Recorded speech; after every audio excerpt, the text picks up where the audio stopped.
I'm BrianVee, and this is Why We Work. Today, I have the great pleasure of speaking to Dr. Sharon Green. Dr. Sharon Green is a professor, but she's also a writer, and she wrote the new book, Come Back for Me. And while I'd like to get into this new book, I want to find out what her motivation is to work so hard. And not only that, to find out what her message is to her students and what she tells them on a daily basis as to what they can do to be better workers. So join me with this conversation with Dr. Sharon Green. I'm BrianVee, and this is Why We Work. Today, I have the great pleasure of speaking to Dr. Sharon Hart-Green. Good evening, fine lady. Very nice to meet you and nice to be here on your show. I appreciate you taking the time, especially since it's your evening and it's my wee morning here of only 10 a.m. You're around 9 p.m. It's after a long 9 day. p.m. So I appreciate you taking the time. I introduced you at the beginning of the podcast, but would you do me the great honor of just telling us a little bit about yourself? Sure. Um, I am both an academic and a novelist. I I've been wearing two hats for a little while. Mm-hmm. Although I have veered more in the direction of writing than in teaching. Yeah. For the last few years, I've actually taken off time from teaching in order to devote myself to writing, Mm-hmm. which is a whole new career for me. It's not something that I've done all my life. And there is a bit of a story to it. But I published a novel called Come Back for Me, which has been doing very well. And I'm in the middle of writing my second novel right now. And again, I'm on break from teaching, which I did for more than 20 years, and not sure if I'm going back or not. I have to think about that.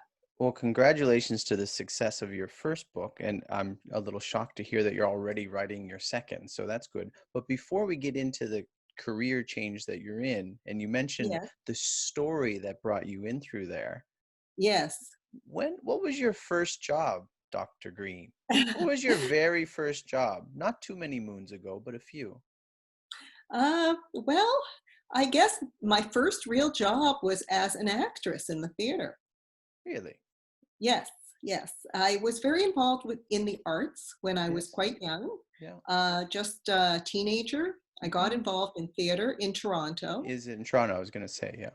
In Toronto, yes. And it happened kind of surprisingly, I guess you could say, because I wasn't really trained as an actress. Mhm. I wasn't a child actress or anything like that.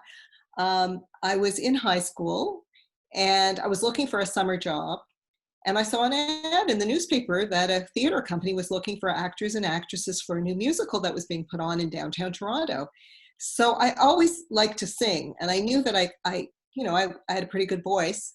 And I thought, oh, musical, maybe I should try out. It would be a fun job for the Mhm. summer. I ended up trying out, and I got the part. And the funny thing is that the producer, director, writer of that musical ended up becoming a huge Broadway success. He was just very young at the time. Mhm. I don't know if his name is that well known to everyone, but he became very successful. His name was Des McAnuff. Okay. And this was his very first play. And I got a part in the play. I certainly wasn't the star of the play, but I did get a pretty Mhm. good part. And that started me in this whole direction of performing in theater, which I did Yeah. for a number of years. So I guess you could say that was really my very first job. And I stuck with that for a few years until I had a bit of a disillusioning experience where I realized that even though I was pretty good at it, I didn't think I was really destined to be a great actress or singer. I thought I was okay, but I wasn't Mhm. really as good as some of my peers. And I pulled back. I suddenly realized if you want to make it in that kind of business, you have to be fabulous. And I just didn't Mm. think I really had it. So I ended up pulling back and I went to university instead. What was your, I'd like to get into that too, because it shows humility, I guess. I mean, you never know. If you would have pursued it, maybe you would have been a glamorous actor or a singer. I Maybe, guess you never know, but it yeah, also it also shows humility to say, looking at maybe, I don't know what you were comparing yourself to or what you were listening to or seeing, but you were seeing something that said that yourself was not to where you felt it should be to continue that. And that shows humility.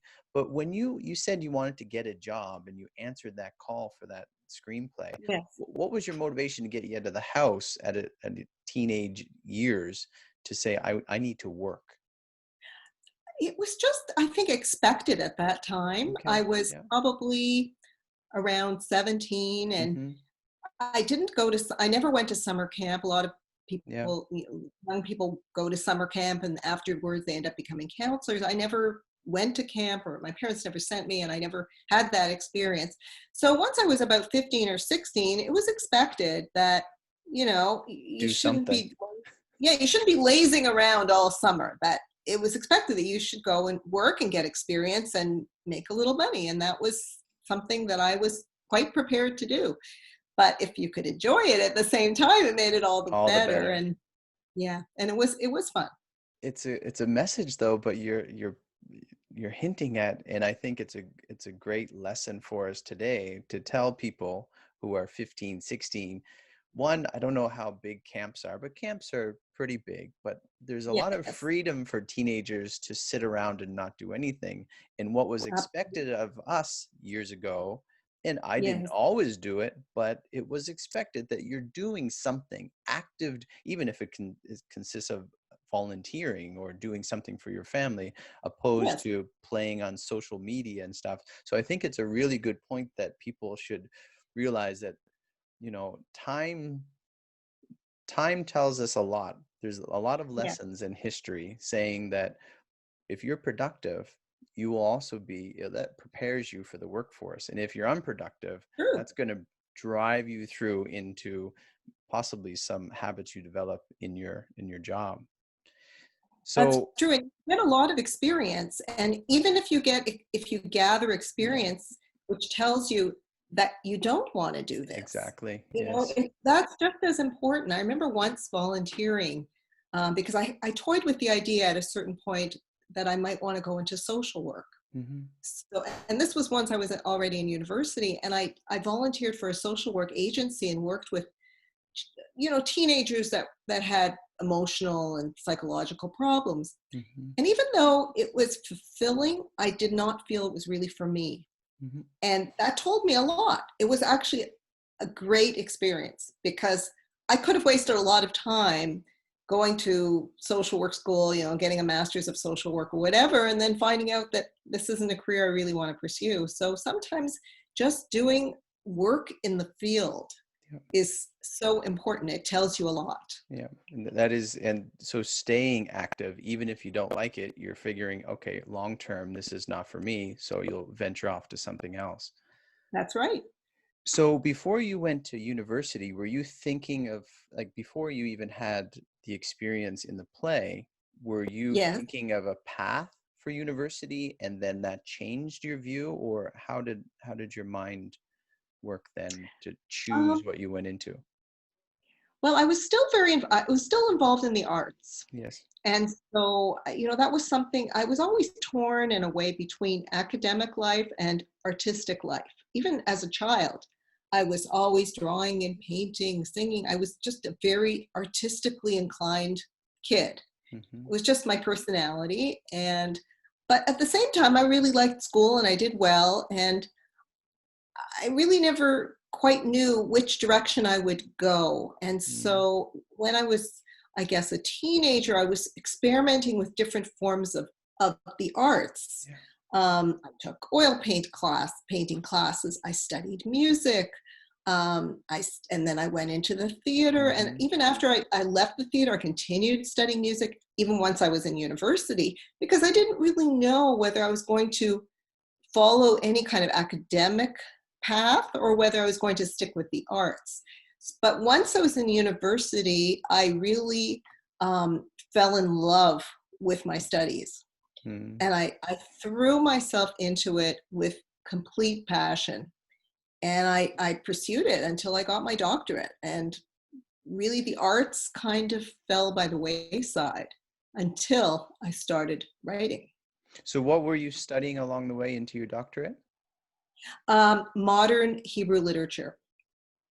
W- I saw that and I was wondering what is the reason for Hebrew? I did a Master's of Divinity and took 1 year of Yes. Hebrew, and my dear wife Yeah. would help me, and she did just as well or even better than I did. What was the motivation behind the Hebrew? Well, I think I went through a little bit of a spiritual, I guess you call it awakening at the time. Hmm. I was exploring my identity. I was trying to figure out who I was and where I fit in the world. Yeah. And I was born into a Jewish family, a Hmm. very kind of a traditional family, but not particularly religious, Yes. somewhat traditional. And I rebelled against them when I went into all these artistic pursuits. I kind of rebelled against my background and didn't really identify with it. And then when I That's came out of funny. it, Sorry to interrupt, but that's I okay. think of a rebel going off like I did in Often to Never Never Land, and you're like, I'm gonna go study something else. Like that was a rebellion. It's like, oh, well, I hope my child rebels like you did. well, I was pretty rebellious. I mean, even just getting involved in the theater world was Yeah, something not, it was a little sketchy at the time. And some of the friends I was hanging around with, they were yeah. kind of bohemian, it was bohemian circles, and Uh-huh. my parents weren't thrilled about it. And I, as I said earlier, I became quite disillusioned with that world. And I came back and I started to just explore my own heritage. Hmm. And this I did through books, and some of it was just, I don't know, you could say faded, perhaps. I came across certain books in a used bookstore one day, and they were such an influence on me. I came across a book by Martin Buber, the Jewish philosopher. I came across a book of short stories by the Hebrew novelist Agnon, who won the Nobel Prize for Literature. And I was just blown away by them because I'd never realized there was such beauty and Hmm. profundity in my own background. I really didn't know that much about my own background. I really wasn't well educated in Judaism. So I started to explore it. And so when I went into university, I majored in Jewish studies, and I started becoming very interested, particularly in the literature. So that's why I ended up doing my graduate work in modern Hebrew literature. So when you began teaching, what were you teaching Hebrew then, or were you teaching something else? Uh, I was teaching literature. I wasn't Yeah. teaching the language, Yeah. although I acquired the Capable. language. Yes. I acquired it, but I was teaching modern Hebrew, and I was also teaching Yiddish literature, which is different from Hebrew literature, but Hmm. they're related. So when I finally did get a job, we went. My husband and I, we went down to Boston to do graduate work. I mean, we weren't married at the time. We were just going out. He got into graduate school, and then I came afterwards. We ended up getting married, and we were in graduate school at the same time. We went to Brandeis University in Boston, and I studied both Yiddish literature and Hebrew literature. And we lived there for 7 years. And then we came back to Toronto when we had our first child. Hmm. And we ended up both getting jobs and teaching at University of Toronto. You're quite rebellious. It's wow, Well, that's pretty that's good when though. I realized rebellion was not a good path to Well, follow. that's good. So for the time that you taught, Yes, what I would like to know for my listeners of why we work, and since that you're a step away from teaching and not quite sure if you're going to get back into it, yes. did you have a consistent message for your students about their work ethic and following their goals and their dreams? Did you have something for them that you kind of felt like you were harping on, but they're new students, so it was new to them? Um, I expected a lot from my students. I Hmm. felt, I expected them to put in serious effort into their studies. I don't think I harangued them in any way, but I think I held them up to a fairly high standard. And I always ran my classes as seminars, so there was a lot of discussion, a lot of interaction between me and my students. Hmm. Often my classes were made up of between 10 and 20 students. So I got to know them really well, and um, we worked very closely together. So I encourage them, and especially if there was a student who showed great promise, I often would, try to encourage them to continue on, or work to the best of their ability. Ability, yeah. Yes, I tried not to let students get away with laziness, I guess you'd say. So now that you're an author, are you saying full time that you're going to take both feet over and stay being an author in the rest of your career, or are you going to go back I into think teaching? so. I think so. It wasn't as drastic a shift as it might sound, Mm, because I was always teaching part-time. yes. I never taught full-time. Okay. The entire time I was at the University of Toronto, I was always part-time. I was having kids. I have 3 kids. And You were full time, just not full time teaching. exactly. I just found juggling having children and teaching to be a very big load. And I liked working part-time. I always did. I never took time off. I had kids and I went right to work, Mhm. but it was part-time. So I was able to go down once or twice a week to the university and do my thing, and then come home and still have time for my family, which was really important to me. So when I decided to take time off from teaching, it wasn't like I was giving up this huge career. I Mhm. wasn't I wasn't on the kind of tenure track, um, kind of system where it's publish or perish, and you're constantly being assessed. Mhm. I was i was just someone who taught, and they kept renewing me, and I ended up getting good contracts with them, but I really didn't look at it as a huge career for myself. So shifting to writing has actually been more of a decisive step for me in some Mhm. ways. When did you pick up the pen or put your fingers to the keys for come back for me? Yeah. Well, that started many years ago. Mhm. I would say, believe it or not, I wrote the first line probably 20 years ago. I wrote a line, I was just experimenting on the keyboard, and I wrote a few lines, and I just loved the feeling, because I was teaching literature for Mhm. years, and I was analyzing with my students what makes for a moving plot. Why do Yeah. characters function the way they do? Why does this happen the way it does? So, when you're analyzing literature day in and day out, you get to the point, at least I did, Yeah. I got to the point where I felt like I can do this. Mhm. I don't want to be just teaching literature. I want to create this. I want to be I want to be the one who actually produces the material. So I started experimenting by just writing a few lines, and it ended up becoming the first few lines of the novel, although I ended up changing it much later. And Mhm. before it was published, those few lines ended up in a completely different place. But it got me going. Yeah. And then every few months, I would pull it out and I'd say, I think I'm going to continue this. And I didn't know it was a novel, I thought it was a short story. So I kept adding to it and adding to it. And sometimes I would leave it, believe it or not, for a few years and still come back to it, and then add a bit more and add a bit more. You It were was a like very long saga. Believe me, my second novel is not taking me that you're long. just jumping into it and saying, "I can do this." I did. I have time. You see, when I was teaching, I didn't have time. Raising kids and teaching, I just did not have time to really write very much. I But think I it's had a interesting. sense. Yeah. I think it's I was just going to say, interesting. I had Yeah, a you sense go that ahead. You go ahead.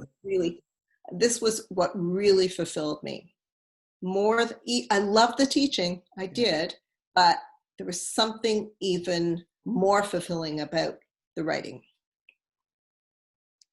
It's interesting to think of listeners who want to do something, and there may be something in their past that they did, but periodically, or they dabbled in it and they haven't really Yeah, put the effort in because life gets in the way, right? exactly. Yeah. Marriage and children and a house and a move and a new career. And then, those thoughts are in the back of your head. And I think it's encouraging to know that people like yourself could do something 20 years ago Yes. And then suddenly and finally pick it it up comes, again. and then you're off Yeah, to another one right away. Like, that's yeah, right. this is what I could be doing, or could have been doing, or should have been doing, or at least paused for the time and then got Yes. into it at that right time.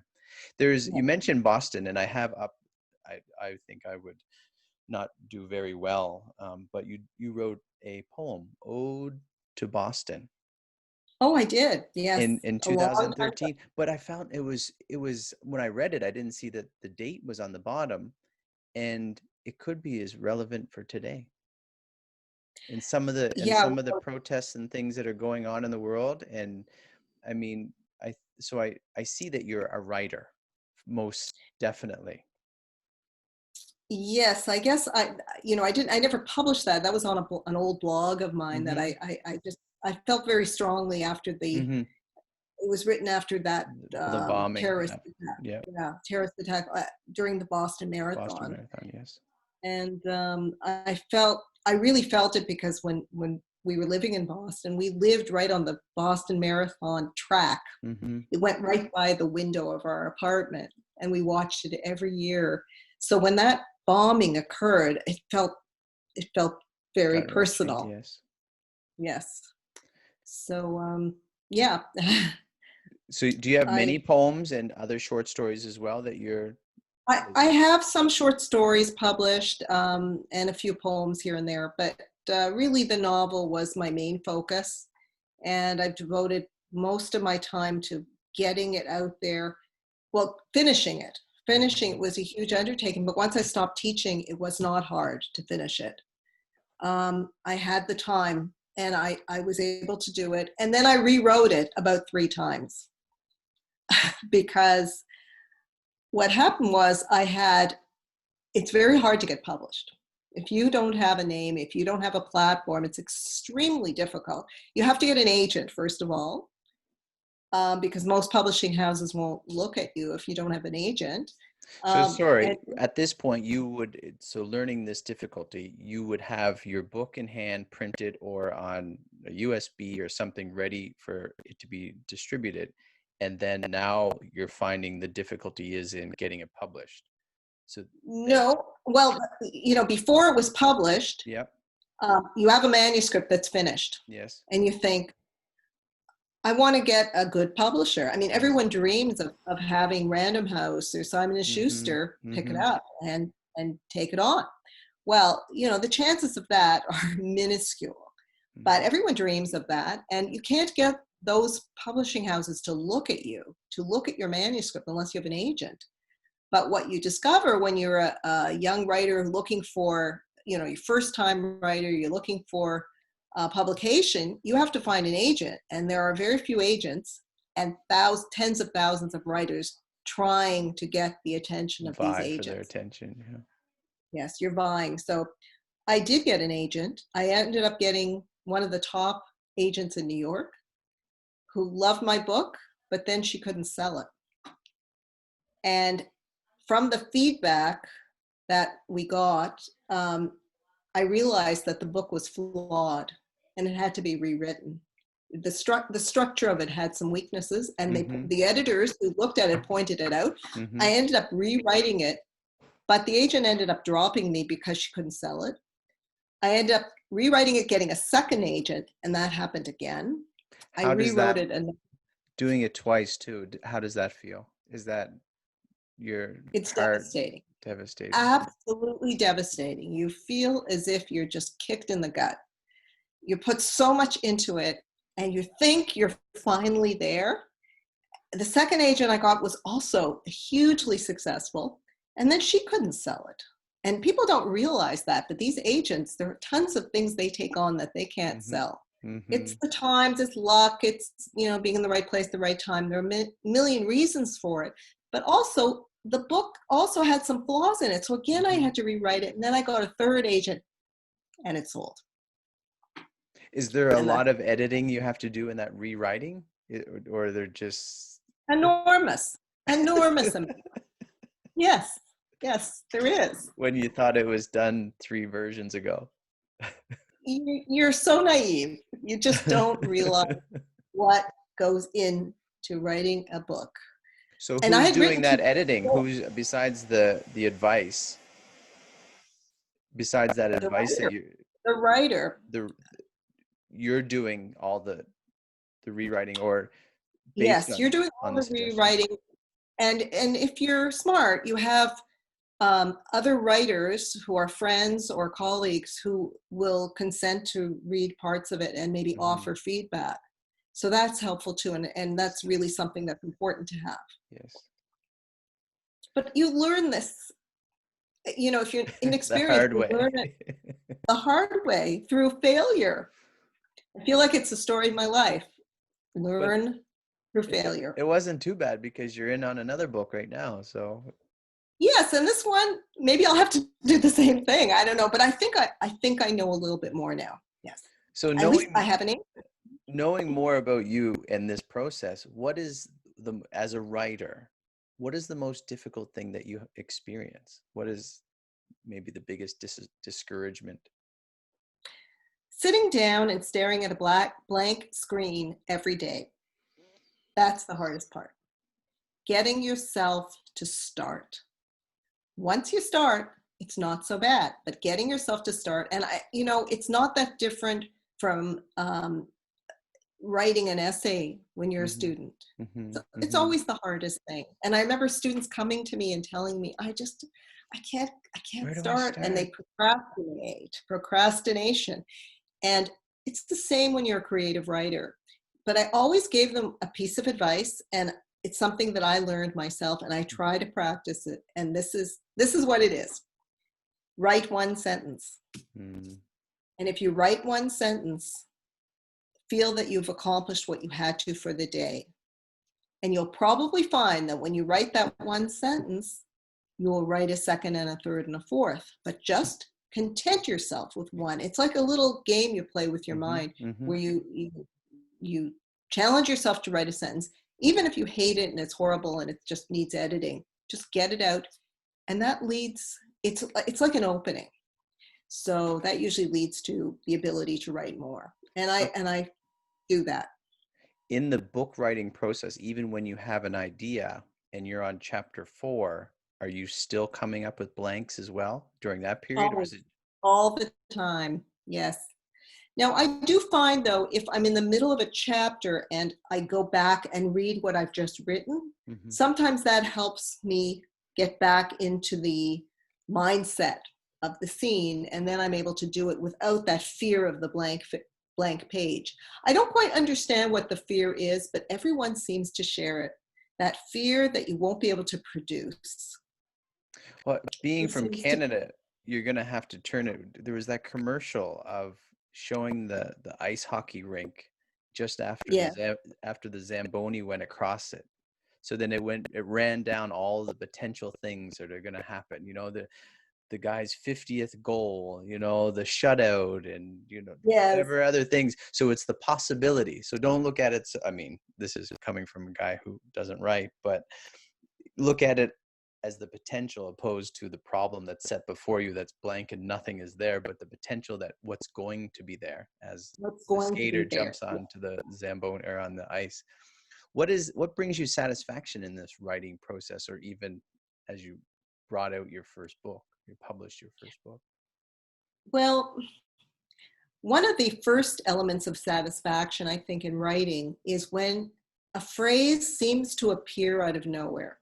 You're writing and something just occurs to you that you don't expect. Mm-hmm. And that is almost magical when you can write and you're not really rationally planning it out and it just emerges. That's probably one of the most fulfilling parts of writing, when something just emerges naturally.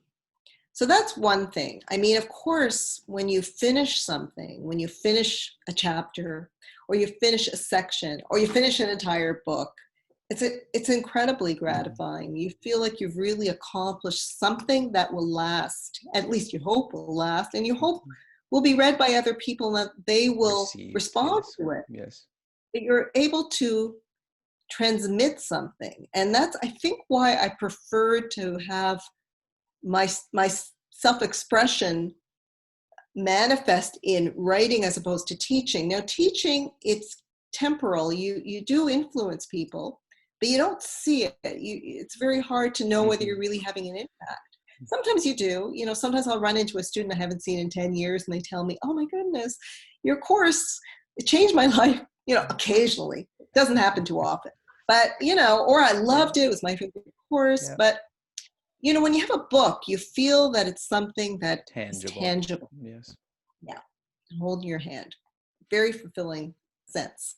As a writer and even as a teacher, what is your favorite tool to use? So, I mean, it could be the computer, it could be a pencil, it could be a pen, it could be a legal pad.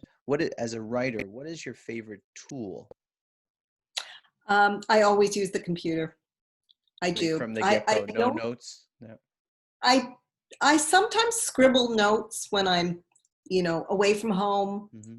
I always have a pad with me, and sometimes I'll have an idea, and I'll scribble things down.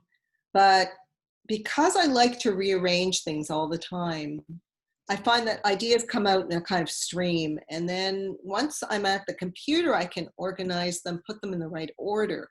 So I find that the computer is so helpful in that way because you can move things around and perfect them. Whereas on a piece of paper, I find what happens is it just becomes things scratched out, and then I can't even read my own writing, and it's frustrating. So I know there are writers that use legal pads. I can't fathom it. I really like the computer. So we're not going to find any Dr. Green parchments with perfect cursive. No, I'm afraid not. No. What is it as a writer you would like people to understand, or even as a teacher, maybe that you felt that people did not understand or appreciate as a professor or as a teacher, or more specifically to being a writer? What would you like people to understand, whether it's the process or just the frame of thinking or what you're trying to produce for the readers?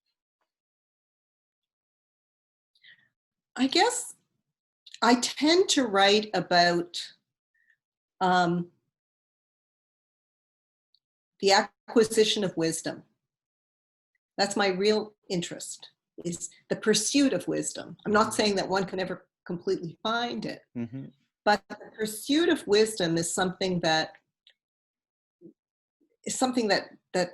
is obsesses me, I guess you would say, and I feel that that is something that is embedded in my work. And it was something that I felt when I was teaching that I always chose material that had meaningful messages.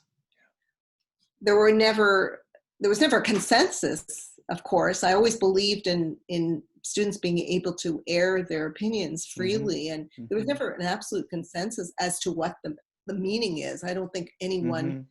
book has only one meaning, but yet struggling for meaning, trying to find deeper meaning in a work of art. And that's what I'm hoping to be able to convey to my readers as well. How is it you stay productive in your writing? So you come across, I don't know if it jinxes people or people get superstitious, but to say writer's block. But when you feel that, it's not, the juices aren't flowing, it's not coming to you, whether it's magical or not, how do you stay productive? Like, I know you mentioned writing one sentence, but do you step away from the computer? What is it that you do to stay productive? I do go through periods where I feel blocked. Usually it's not blocked that I can't get words out. I can't figure out where I want to go with the Yeah. with the material. And sometimes I can't figure out why. And if I figure out why, Mm. that's how I solve the problem. Usually the blockage has to do with my own inability to figure out where I'm going.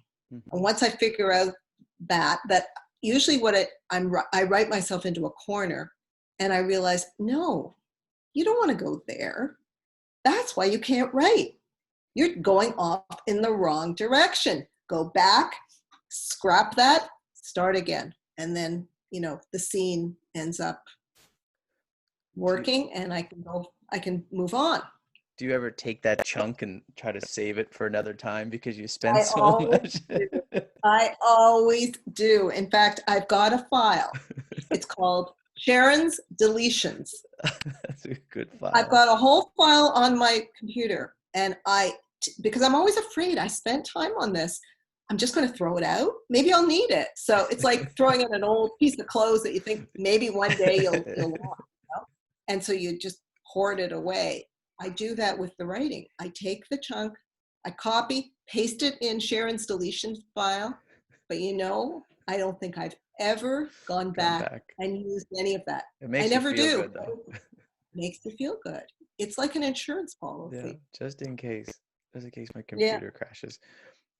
Is any of that, and I don't mean to get too personal, but is any of it like a distraction? Say you have a dog and the dog's sick, so then you're focusing a little bit on the dog and Yeah. personal issues would get you off track and you don't really. So I'm saying this for listeners as well, and whatever work they're doing, that sometimes they're not as productive because something else that needs on their plate that shouldn't really be there, and they need to clear some of Oh, that away first. absolutely. I've had that happen many times where something happens, life happens. Yeah, Things, someone gets sick or who knows, there are all kinds of things that yeah, happen in life that take you away from your normal routine. And what I've learned is I'm able to, maybe it's because it took me so long to write that first novel and I kept leaving it and then coming back mm-hmm, and I was able to do that. yeah, That taught me a lesson. I can leave things for a long time and it doesn't shrivel up and disappear. I can leave things for a long time and come back. So that really taught me it's not tragic. If I leave my writing for a few days, a week, even a month, or 20 or, years. or 20 or 20 years.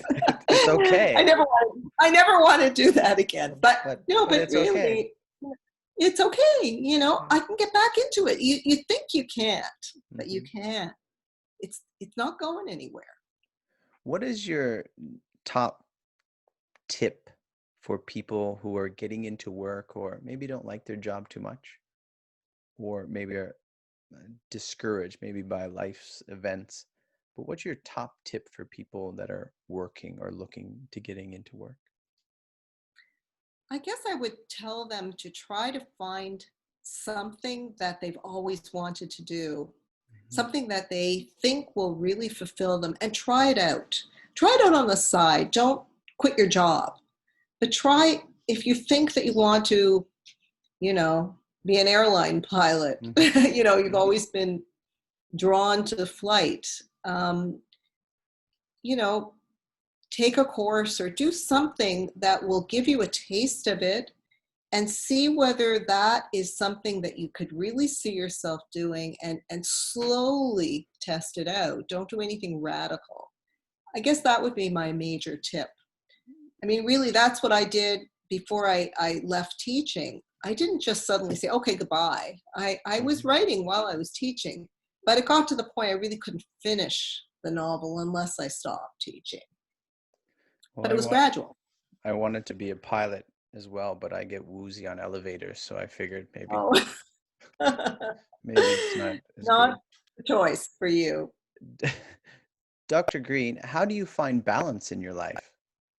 So your personal life and writing. So setting aside writing time versus is that a struggle? How do you find Um, balance? Really, because my husband's also an academic, so he's writing, and Hmm. we I guess because we share it, that makes it a little easier. Hmm. Although he's teaching as well as writing.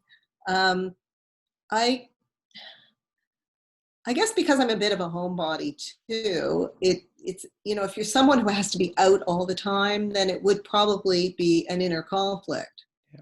But because I don't mind being home a lot, it's really I don't find it that difficult to balance. When you answered the call for the play while you were looking for some part-time money, up until today, as you write your second book, what is something that you wished you knew then that you would like to tell people now?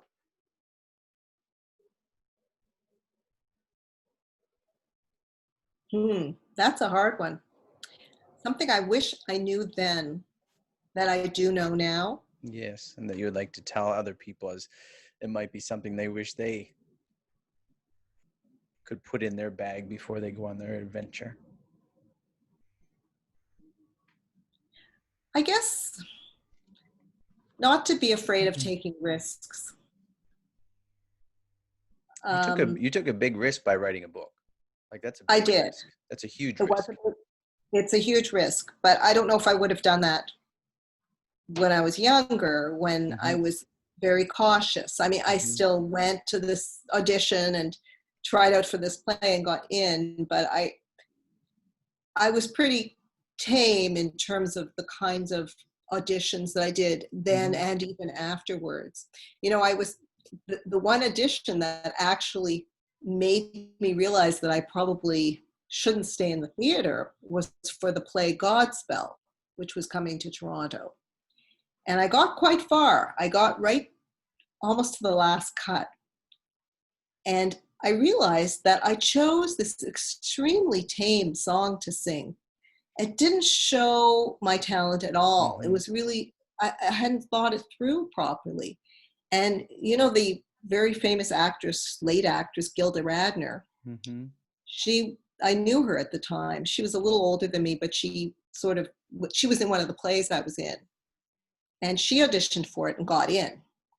And she did the most incredible audition. And I was watching it because I was down to almost the final cut. Hmm. And she didn't have much of a singing voice at all, but she sang Zippity Doo Dah with such panache. Yeah. And she got that part. And I thought, I would never have thought of doing something like that because I was too timid. So I think I've learned that you can't be timid if you want to succeed. You have to Hmm. you have to have a lot of confidence and you have to take some risks. I Well, didn't realize it. with that taking risks, maybe you can speak to, there's support along the way. So it's not like you're totally alone. You do have to No, take that risk on your own, but at the first step at least. But there's a support system in any walk of life, in any sort of work that you it's do. true. But when you're younger, you don't really realize that. Hmm. I think that's something that you learn as you get older, to be able to ask for help, to be able to seek out mentors. I don't think you really know that unless you grow up in a family where your pursuit conforms to their interests, so they'll help guide you. But certainly in my family, that wasn't the case. I was on my own. I just Hmm. decided to venture forth and try this out. So I just did what I thought felt right, but really did not know what I was doing exactly when I started out. With that, you mentioned about, revising your book and doing different editions.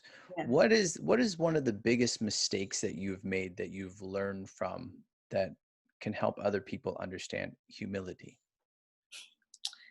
Well, I think I did not give my book to enough people to read. Hmm. They call them beta readers. Yes. They're readers who will, either friends or colleagues who will offer suggestions, will offer a critique. I was too proud, I think, when I first wrote the book. This is perfect, just the way it is. Just Yeah, ready. yeah. No one needs to tell me how to make this better. It's fine. That sense that, but really it's fear because you don't want to be Yeah. criticized. And I realize now that if I had gotten really good critiques earlier on, I probably wouldn't have had to go through all that anguish with the various agents and rejections until I finally perfected the book enough to get it published. And I'm glad you did write it. Do you want to talk a little bit about your book? Come back for me Sure. just a little bit. Sure, I'll tell you a little bit about the plot and some of the main characters. The story is a post-war story. Some people call it a Holocaust novel. I don't consider it a Holocaust novel because it takes place after the war, Hmm.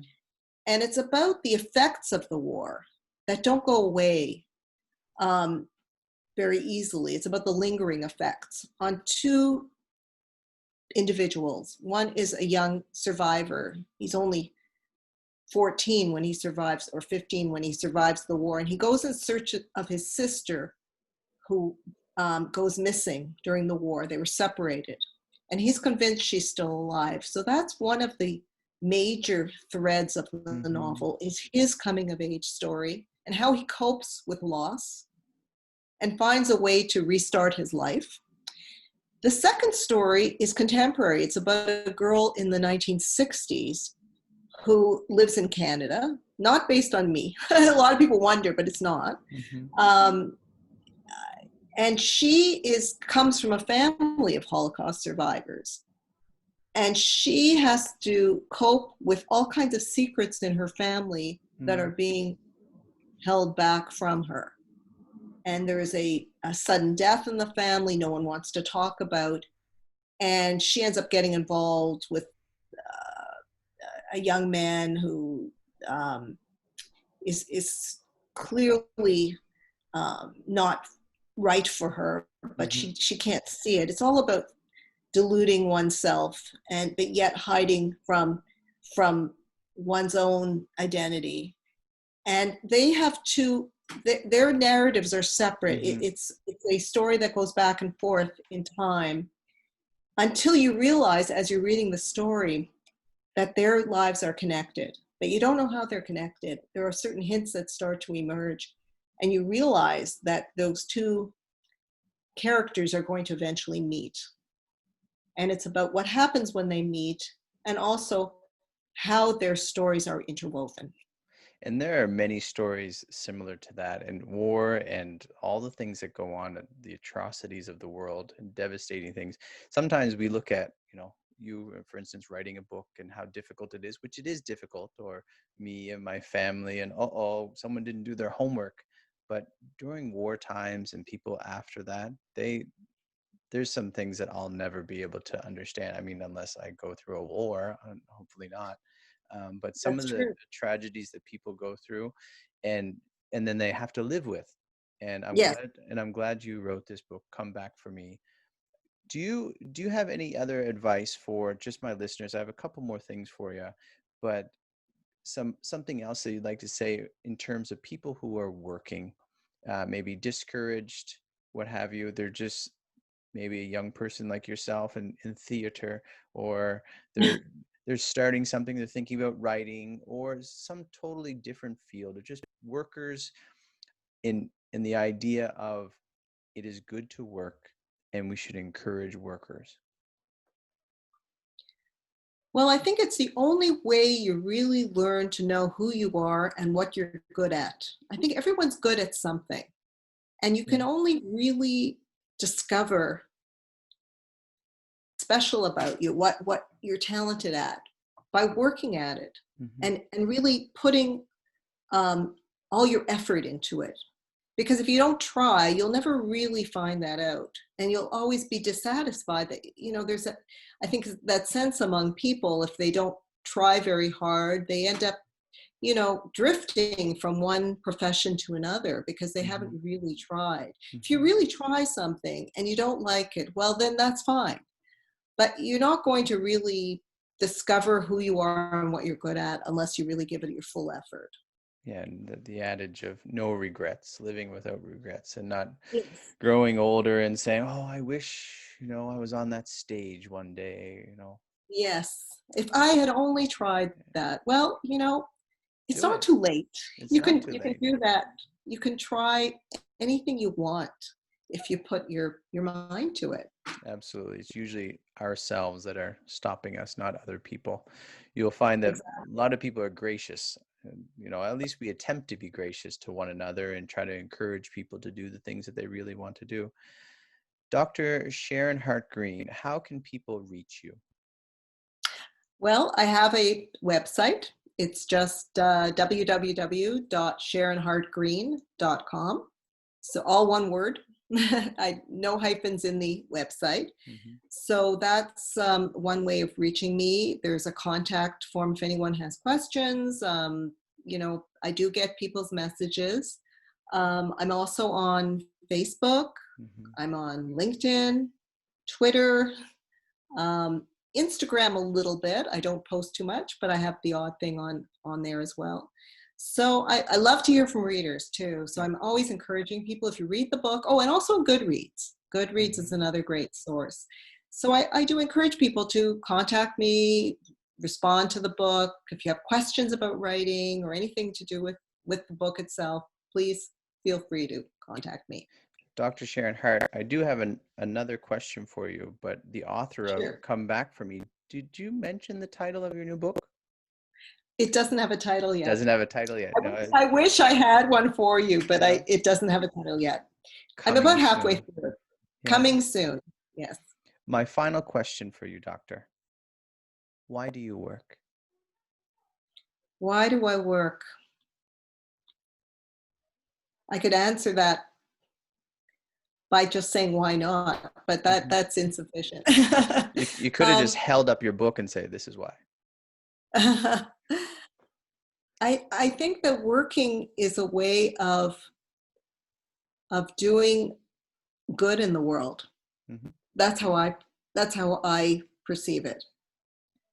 That it's a way of connecting with other people rather than concentrating only on oneself. That when you work, you're engaging. You're doing something for the world, for other people, for your family. You're not just sitting around, lazing around doing nothing, which is so self-indulgent. It's a way of making connections and perhaps making a difference. Perfect. Dr. Sharon Hart-Green, the author of Come Back for Me and a book to yet to be released. That's right. And I hope you all the best with this new publication. And I appreciate your time, and you've given us a lot to think about. Thank you. It was a lot of fun to be on.